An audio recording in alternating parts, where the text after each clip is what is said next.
everyone, Adrienne D'Alessio here, and welcome back to another episode of Tea Time. And we are here with James Hutchison, our Director of Instruction. Hello. And today we wanted to talk about tournament preparation. Yeah. And what it takes, and like the backgrounds that we've had. I don't know how much tournament golf you've played. Very little.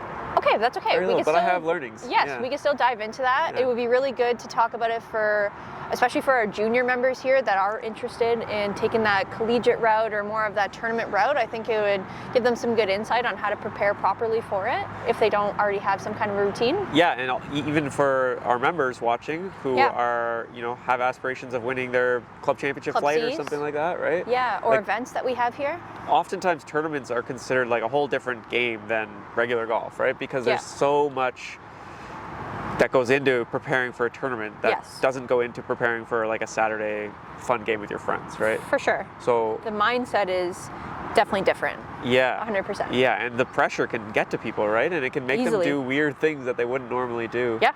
100%. I have stories about that. I've done some weird stuff on the golf course. But I want to start with you, Adrienne, and just figure out, you have a pretty extensive playing history as a kid and then through college. Yep. So maybe we can start with just kind of, what does preparing for a tournament look like at a junior level, at a collegiate level? What goes into it leading up to the event? And then maybe we can get into like the day of an event as well, like what do you do on the day? But maybe first start with like how you get ready for an event going into a season, say.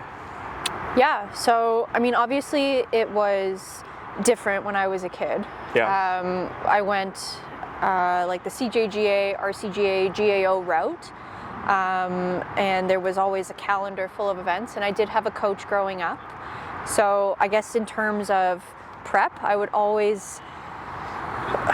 was obviously easier when I was a kid to play more golf, right? Yeah. I didn't have to adult and work and all that good stuff, right? So practice sessions with my coach would be at least 2 to 3 times a week. Okay. And then every other day would be on my own, whether it be on the driving range or actually heading out onto the course and playing. But when it did come out to playing on the course, I would have to keep track of all my stats, right? Like greens and regulation, fairways hit, how many putts did I have, how many extra shots did I take? And, it would be super frustrating sometimes when I would go out there after 2 to 3 times of working with my coach, and I would still come back with X amount of putts that are well over, and I'm like, well, I suck. Yeah, you don't see that immediate progress. And as a kid, you probably get a little frustrated, right? For sure. And like, especially with, my dad got me into it, and he was a huge role model for me and a big supporter in that regard. So I was always hard on myself as a kid. And, even to this day, when I don't perform well, my first instinct would be to look at him and watch him shake his head or,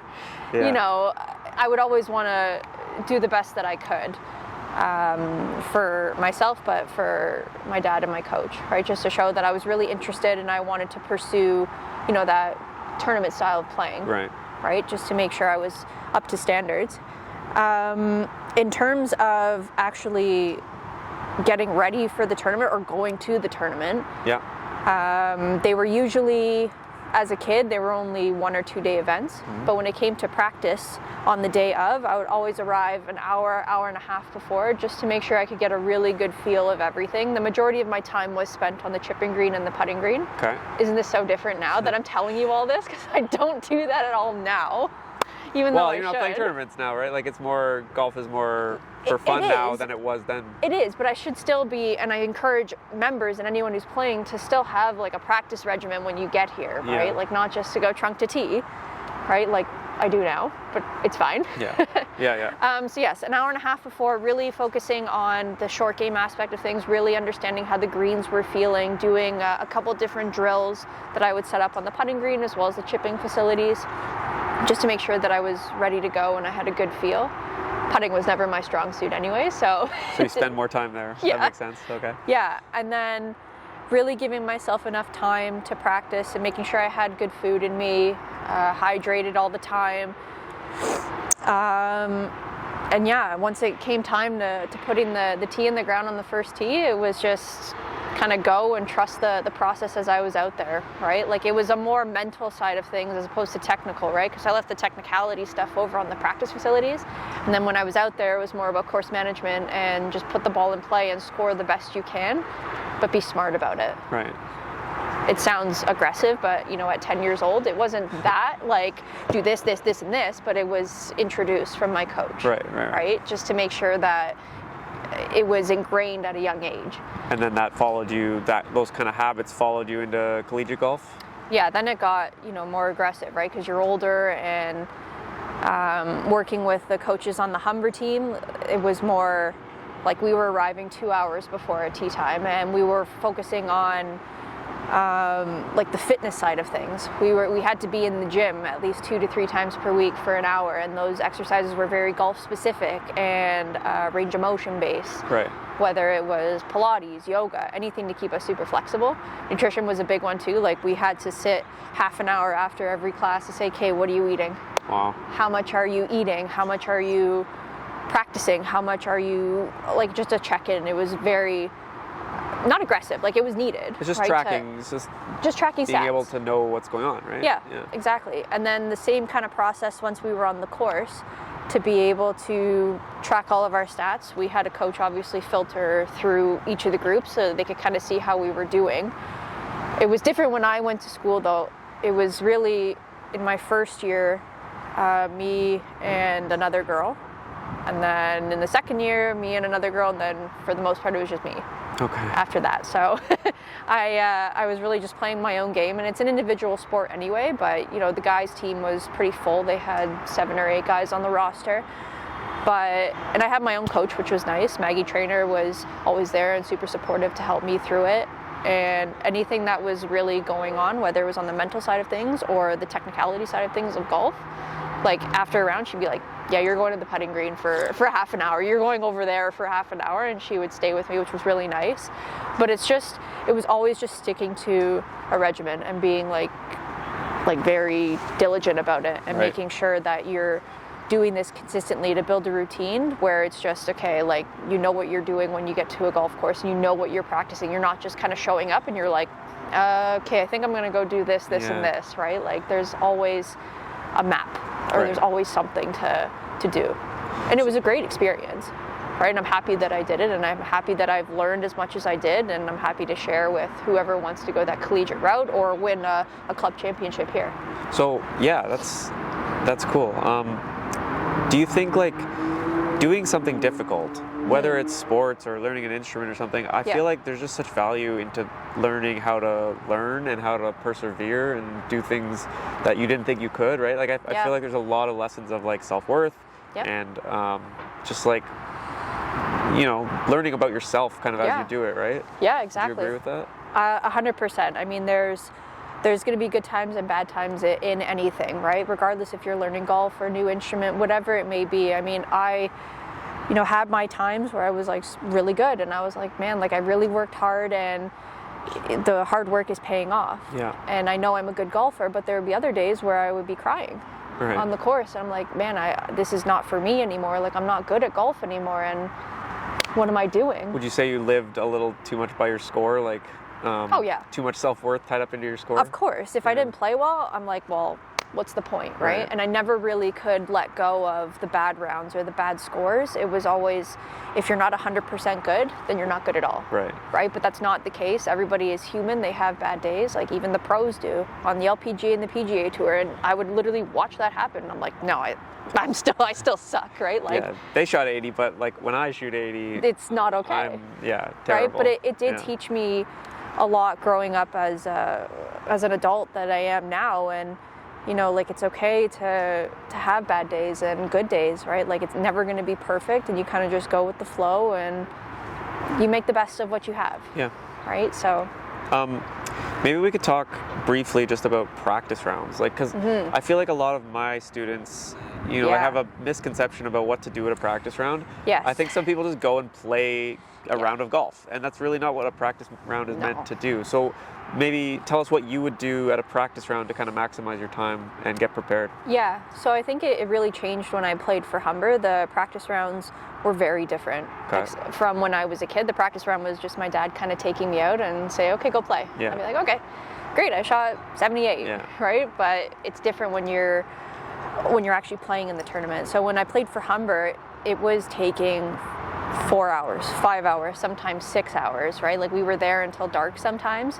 where we would just, you play the course, but you've got notes, you've got books, you've got pin sheets, you've got everything kind of laid out for you, and you're making notes, right? You hit a shot. Okay, this is where I was today. Next day, what if I'm over here? What if I'm over here? You hit another ball, right? Like it's really like dissecting each hole with every possible outcome that you could think of, right? And having a plan for every step. Would you spend time hitting multiple chips and putts to like potential hole locations, stuff like that? Yeah, we would see where they were marked. Right. They would put like a paint or a dot or some kind of marking on the green, and we would just throw balls like all around the green. Or like 20, 30 yards back. Okay, you're gonna hit to this pin, you're gonna hit to that one, you're gonna hit to that one, right? And you're gonna try and hit this kind of shot, see what happens, hit this kind of shot and see what happens, right? Just so we understood, especially being that close, like for par fives, if we were trying to go for it or we came up short, or if it's a par four, we had a good drive, we just wanted to make sure that that was our go zone and we could just get on there and save par, make easy birdies. Yeah, one thing I learned at the CDC camp that I took, the Coach of Developing Competitors for PGA Canada, is they talked about like just predicting. So if it's a short par five, you're probably going to be chipping, right? Because you're probably going to hit 2 shots up near the green and have so like if you're playing a practice round and you're playing a short par five, spend more time chipping, right? Versus if you're playing a short par three, you probably want to spend more time putting because you're almost certainly going to hit the green, right? So it's like figuring out what each hole offers and what are the likely outcomes for the hole, and then preparing. So it's like you're taking an open book test essentially, right? You've already done it once. Pretty well, right? Right. You've been in that situation, so now just do it. Yeah. Right. It should, in theory, come easier. It should at least give you confidence to know, like, oh, I did this shot yesterday, right? Yeah. Let me do it today, no problem. Right, and you might not pull it off, but at least you know what you're trying to do and how the ball's going to react and all that stuff. Of course. I mean, it doesn't make it any easier in terms of like tournament nerves. They're always going to like creep in there. They're always there. It's tough just to shut that part of your brain off, right? Like when we mentioned the high cortisol and, you know, keeping yourself at bay. There's all like you could be standing over a shot and you're like, oh, it's an easy 120-yard shot in, and you're just like, please just go straight. You know. So did you have any strategies to deal with that when you were playing at a high level? Like, were you breathing? Were you visualizing? What were you doing? Or you just kind of? I should have been. Just fought through it. Yeah, I mean, if I was struggling, I did my best. I would, you know, I still did the same thing. I would always look over and, you know, try to find a coach and try to find someone to look at and be like, yeah, you know, and I would always be like super negative on myself and, you know, use terms that weren't the nicest, unfortunately. So that probably didn't help, but I would always get into this funk where if I made a bogey somewhere, I'd be like, well, that's it. The round's over, right? And it was hard, but if I ever found myself on the next hole and I hit a good drive, I'm like, okay, never mind, we have a chance here, right? So it was never like, calm down, it's just one hole. It was just like, keep going, just keep playing. So the message to the members listening or the juniors listening would be kind of just to keep that more level head, I guess, or? Well, that was for me. I wouldn't say that's the best approach. I would say like with more knowledge and more strategies that there are today, like utilize them 100%. Like if you need to breathe, if you need to do like thought records or whatever you need to do before or after a round or during a round, if you just need that second to bring yourself back down, like use it. I know mindfulness is a key word that a lot of golf coaches are using now.